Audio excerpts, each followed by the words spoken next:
பண்ணி வச்சது பாரு சிவா அண்ணா பண்ணி வச்சது பாரு எங்க சூரிய அண்ணனுக்காக பண்ணி வச்சது பாரு பாரு பாரு பாரு கங்கா கங்கா கங்கா கங்கா கங்கா கங்குவா.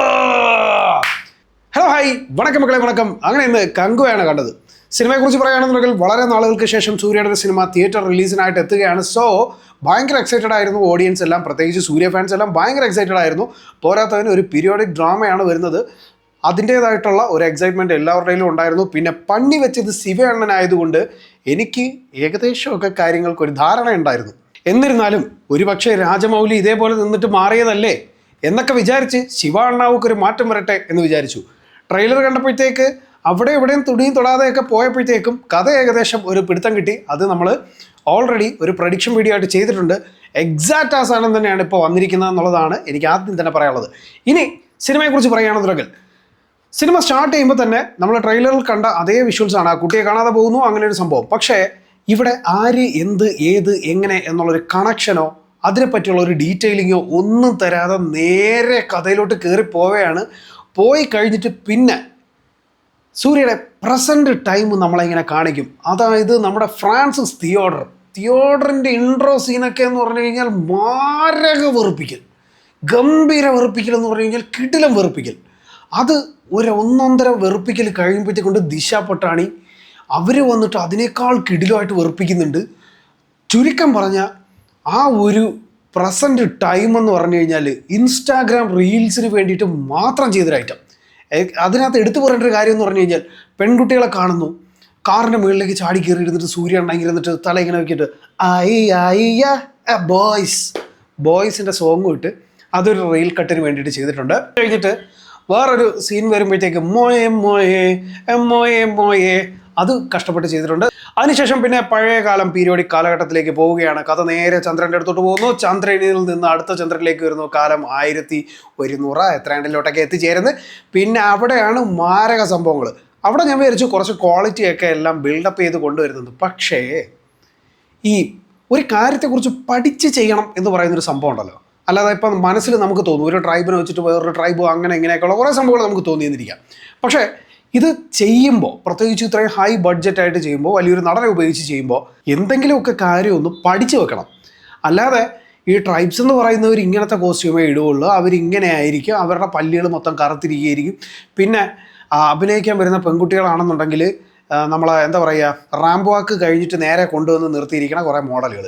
ഒന്നും പറയില്ല. അതിപ്പം കപിലൻ്റെ ഒരു ഏരിയ കാണിക്കുകയാണ്, അതായത് ബോബി ഡിയോളിൻ്റെ ഏരിയ കാണിക്കുകയാണെങ്കിലും അവിടെ മോഡേൺ സ്റ്റൈലിൽ ജീവിക്കുന്ന കുറച്ച് പാവങ്ങളായിട്ടുള്ള മോഡലിങ്ങിന് പോയിട്ട് രക്ഷപ്പെടാതെ ഒടുവിൽ ഇങ്ങനെ ജീവിക്കാം എന്ന് തീരുമാനിച്ച് ഈ കാട്ടിലേക്ക് എത്തിയതുപോലെയാണ് അവരുടെ ജീവിതം.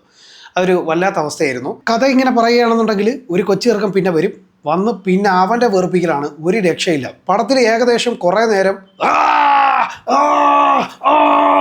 ഇങ്ങനെ കുറേ നിലവിളികൾ ഇങ്ങനെ വാരി കൂട്ടിയിട്ടിട്ടുണ്ട്. സ്പീക്കറൊക്കെ മിക്കവാറും പൊട്ടിത്തെറിക്കാനുള്ള ചാൻസ് വളരെ കൂടുതലാണ്. തലയ്ക്ക് മേലെ സ്പീക്കർ ഇരിക്കുന്നവരൊക്കെ സൂക്ഷിച്ച് വേണം തിയേറ്ററിൽ ഇരിക്കാൻ. കാരണം ഭയങ്കര സാധനമാണ്. പിന്നെ ഈ സിനിമ ഒന്ന് ഹൈലൈറ്റ് ചെയ്യാൻ വേണ്ടിയിട്ടാണ് ബാക്ക്ഗ്രൗണ്ട് മ്യൂസിക് പലയിടങ്ങളിലും പിടിക്കാൻ നോക്കിയിട്ടുണ്ട്. ബട്ട് ചില ഇടങ്ങളിൽ അത് ഓക്കെ ആയിട്ട് ഫീൽ ചെയ്യും. മീൻസ് പിന്നെ തലൈവനെ ആ സാധനമൊക്കെ വരുമ്പോഴത്തേക്ക് ചില ഇടങ്ങളിൽ അതൊരു ഫീൽ നല്ല ഗുഡായിട്ട് തോന്നും. ബട്ട് ചില ഇടങ്ങളിൽ ഒരു ആവശ്യമില്ലാത്തടത്ത് ചുമ്മാ ഒരു സാധനം കുത്തിക്കയറ്റി വെക്കുന്നതും പിന്നെ ഇതിനകത്ത് ഒരു പാസം വെക്കുന്നൊരു പരിപാടിയുണ്ട്. എൻ്റെ മോനെ, ഈ പാസമൊക്കെ വിട്ടിട്ട് ഒരു ട്രൈബ്സിനെ സെറ്റ് ചെയ്ത് ഒരു സ്റ്റോറി ഇത്രയും പറയാനായിട്ടുള്ളൊരു ബഡ്ജറ്റും കിട്ടി, ആക്ടേഴ്സിനെയും കിട്ടി, ഇതെല്ലാമായിട്ട് ഇരിക്കുമ്പോഴത്തേക്ക് ഈ കുണച്ച പാസം എടുത്ത് വിട്ടൂടെ? നിനക്ക് നല്ലൊരു സ്റ്റോറി അതിനകത്ത് സെറ്റ് ചെയ്തൂടെ?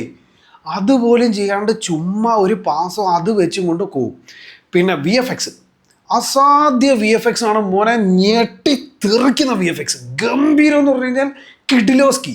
പക്ഷേ അങ്ങനെ നമ്മൾ എവിടെയെങ്കിലുമൊക്കെ വിചാരിച്ചാൽ അതിൻ്റെ തൊട്ടടുത്ത സീനിൽ നല്ല മൂഞ്ചിയ VFX കൊണ്ടുവന്ന് കാണിച്ച് നമ്മളെ ഊക്കി വിടും. ശരിക്കും പറഞ്ഞാൽ ഇതിനകത്ത് കുറേ സീക്വൻസ് അതായത് പിന്നെ ഈ കപിലൻ്റെ ഏരിയയിൽ വരുമ്പോഴത്തേക്ക് കുറേ കാക്ക പറക്കണ സാധനമുണ്ട്. സൂര്യയും ആ കുട്ടിയും കൂടെ ഇവരുടെ ട്രൈബ് വിട്ട് വേറൊരു കാട്ടിലേക്ക് പോവുകയാണെന്ന് പറയുന്നൊരു സീനുണ്ട്. അവിടത്തേക്ക് ഇവർ രണ്ടുപേരും നടന്നു വരുമ്പം ഇവരുടെ ബാക്കിലേക്ക് ഇങ്ങനെ ബാക്കിയുള്ളവരെല്ലാം ഇങ്ങനെ നടന്നു വന്ന് ഇങ്ങനെ നോക്കി നിൽക്കുകയാണ്. അതായത് ഇവരുടെ ബൗണ്ടറിക്ക് അപ്പുറത്തോട്ട് വരെ ഇറങ്ങാതെ ഇങ്ങനെ നോക്കി നിൽക്കുകയാണ്.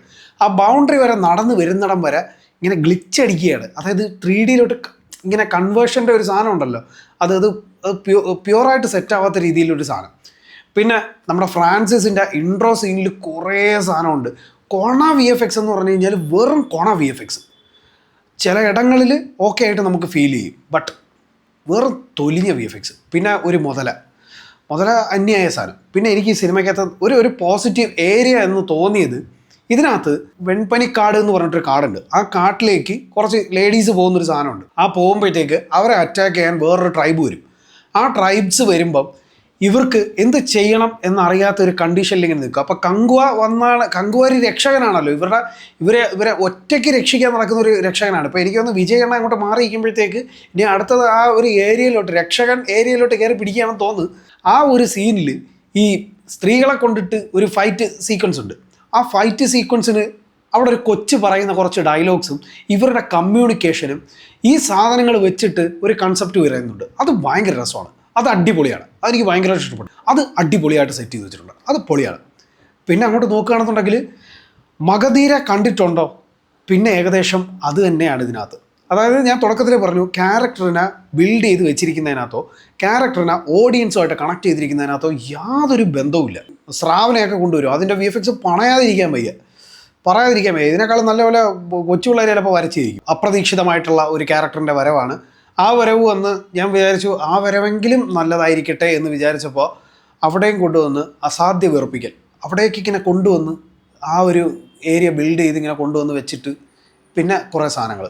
ചുരുക്കം പറഞ്ഞാൽ നമ്മുടെ അപ്പോക്കാലിപ്റ്റോ, പ്രൈമൽ എന്ന് പറയുന്ന ഗെയിം, അസാസിൻസ് ക്രീഡ് എന്ന് പറയുന്ന ഗെയിം, അതിൻ്റെ മൂവി, ഹൊറൈസൺ സീറോ ഡൗൺ എന്ന് പറയുന്നൊരു ഗെയിമുണ്ട്, അത് ഏകദേശം ഇതിൻ്റെ എല്ലാം സെയിം ഒരു കൺസെപ്റ്റും കാര്യങ്ങളും എല്ലാം കൂടെ കൊണ്ടുവന്നിട്ട് ഏറ്റവും അവസാനം എക്സ്പെനിലെ നമ്മുടെ മാഗ്നറ്റോടെ പവറും കൂടെ യൂസ് ചെയ്ത് കഴിഞ്ഞാൽ എങ്ങനെ ഇരിക്കും?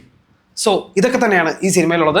ചുരുക്കം പറഞ്ഞു കഴിഞ്ഞാൽ പല ആൾക്കാരും പറയും ഡീഗ്രേഡ് ചെയ്യാൻ വേണ്ടിയിട്ടാണ് ഇങ്ങനെയൊക്കെ ചെയ്യുന്നത്. ഡീഗ്രേഡിങ് അല്ല, ഒരു എക്സ്പെക്റ്റേഷൻ നമുക്ക് തരാൻ പറ്റുന്ന കുറേ കാര്യങ്ങൾ ഈ സിനിമയ്ക്കകത്ത് ചെയ്യാമായിരുന്ന കാര്യങ്ങളെ ചെയ്യാതെ എന്തൊക്കെയോ കാണിച്ചു കൂട്ടിയിട്ട് ഞങ്ങൾ ബിഗ് ബഡ്ജറ്റ് പടം പിടിച്ചു എന്ന് പറഞ്ഞിടന്ന് നിലവിളിച്ചിട്ട് കാര്യമൊന്നുമില്ല.